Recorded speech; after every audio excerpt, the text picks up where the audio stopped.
High বন্ধুরা, দেবার্চনা কিচেনে তোমাদের সবাইকে ওয়েলকাম। তোমরা ভালো আছো? আমিও ভালো আছি। আজকে তোমাদের জন্য যে রেসিপিটা নিয়ে এসেছি এটা হলো চিকেন তন্দুরি। দেখো, দেখতেই পাচ্ছ কত সুন্দর হয়েছে। লেগ পিসটা অনেক বড়, তাই এক পিসই করেছি, খাওয়ার কেউ নেই। এবার চলো রান্নাঘরে। দেখতে পাচ্ছ আমি এখন এই লেগ পিসটা ভালো করে একটু গায়ে চিড়ে দিয়েছি চাকু দিয়ে। এবার এর মধ্যে পরিমাণ মতো দই দেবো, যতটা লাগবে, কারণ লেগ পিসটা একটু বড় আছে তো সেই পরিমাণে আমার দইটাও লাগবে। তাই আমি দই পরিমাণ বুঝেই দেবো, আর একটু দিয়ে দিচ্ছি দইটা। এবার এক এক করে আমি এর মধ্যে যা লাগবে মশলাগুলো দিতে থাকবো। দিয়ে দিলাম রসুন বাটা,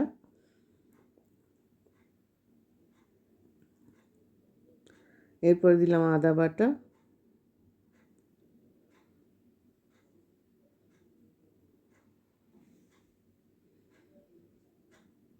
এবার দিয়ে দিলাম জিরে বাটা, পরিমাণ মতো সব দেব।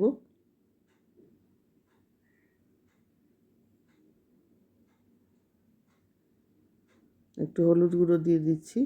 হলুদ গুঁড়ো খুব বেশি দেওয়া লাগবে না, যা দিই তার থেকে একটু সামান্য পরিমাণ কম দিতে হবে।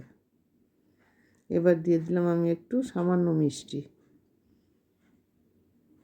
এখন দিচ্ছি গোলমরিচের গুঁড়ো,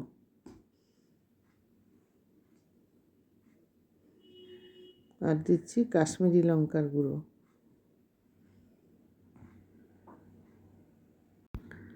এবার কাশ্মীরি লঙ্কার গুঁড়ো দিয়ে দিচ্ছি। এবার দেব তন্দুরি মশলা। তন্দুরি মশলা দিয়ে দিলাম। যার নাম চিকেন তন্দুরি তাদের তো তন্দুরি মশলা দিতেই লাগবে না, দিয়ে দিয়েছি। এখন আর সামান্য আর একটুখানি হলুদ দিয়ে দিলাম।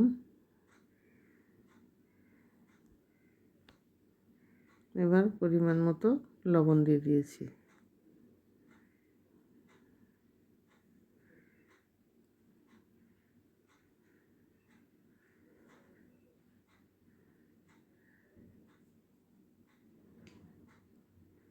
এখন কি করব দেখতে থাকো। এখন আমি দিয়ে দিচ্ছি একটু কসুরি মেথি, হাতে ডলে দিয়ে দিলাম। এবার সুন্দর করে মশলাটা এই লেগ পিসের মধ্যে, যেখানে চিড়ে চিড়ে দিয়েছি, এর মধ্যে মশলাগুলো ভালো করে ঢুকিয়ে দেবো সুন্দর করে, যাতে ভিতরে পৌঁছাতে পারে সেইভাবে দিয়ে দিচ্ছি। দেখো, ভিতরে দিয়ে দিচ্ছি, নাহলে এর টেস্ট পাবে না। যত ভালো করে মাখবে তত ভালো হবে খেতে।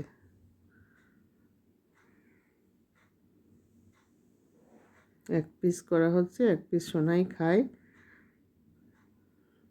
তাই ওর জন্যেই, সেই জন্য তোমাদের আমি এই বড়ো দেখে একটা লেগ পিস দেখাচ্ছি। যেহেতু একা খাবে, একটা বড় লেগ পিস ওর জন্যেই করা হচ্ছে।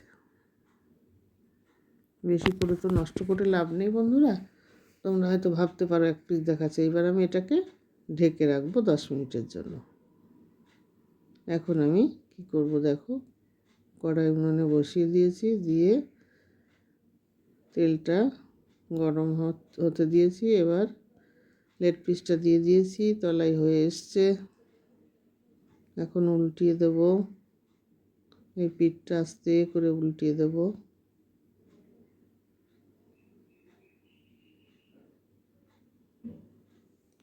এই সময়টা গ্যাসের ফ্লেমটা খুব বেশি বাড়ানো যাবে না। দেখো, আবার ঢাকা দিয়ে দিচ্ছি।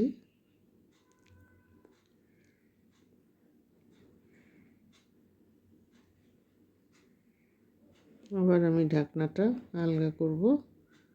এবারও এই পেটটা আবার ফিরিয়ে দেবো। এইভাবে ফিরিয়ে যতক্ষণ মানে সিদ্ধ না হয় ততক্ষণ আমাকে এইভাবে ঢাকা দিয়ে দিয়ে মাংসটা সিদ্ধ করে নিতে হবে। আর মশলাটাও একটু ভালো কষা হয়ে যাবে এর সঙ্গে সুন্দরভাবে।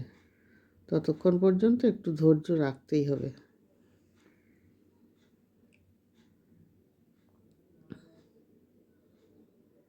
আবার আর একটু ঢাকা দিয়ে দিয়েছি, কারণ সিদ্ধ হতে একটু দেরি আছে।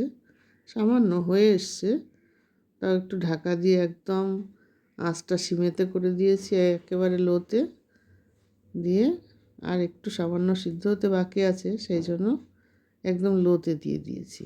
দিয়ে এবার আমি আবার ঢাকনাটা খুলে নামিয়ে রেখেছি। এখন আমি এরপরে জালিটার পরে দিয়ে একটু তেল ব্রাশ করে দিলাম, দিয়ে এবার চিকেনটা এরপরে দিয়ে দিচ্ছি।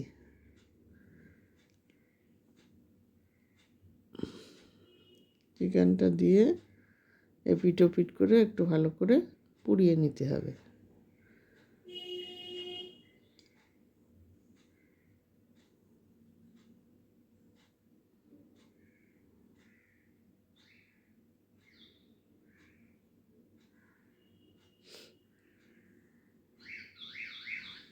রান্নাটা খুব বেশি কঠিন না, শুধুমাত্র কায়দাটাই আসল। এই যে আগুনটা জ্বলছে না, এতে এর একটা সেন্ট আসবে, যে কাঠকয়লার যে সেন্টটা হয় সেই সেন্টটা এতেই চলে আসবে। সবার ঘরে তো কাঠকয়লা থাকে না, এই যে একটু ধোয়া হয়ে গেল, এতে গন্ধটা এসে যাবে। এখন আমি দিয়ে দিচ্ছি এরপরে একটু বাটার।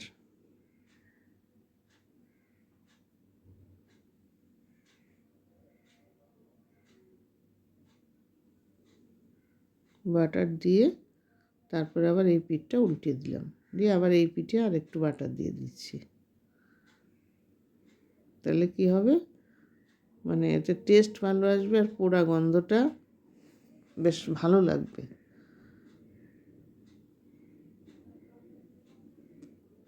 হয়ে এসছে আমার প্রায়, আর দেরি নেই। এই দেখো নামিয়ে দিয়েছি, কত সুন্দর হয়েছে, খুব ভালো সিদ্ধ হয়েছে। এবার আমি এখানে দিয়েছি লেবু, শসা, পেঁয়াজ আর টমেটো সস। দেখতে নিশ্চয়ই ভালো লাগছে, খেতেও ভালো লাগবে। আমি যেভাবে বানালাম, তোমরা এইভাবে বানিয়ে খেয়ে কেমন লাগে আমাকে কমেন্টস করে জানাবে। টাটা।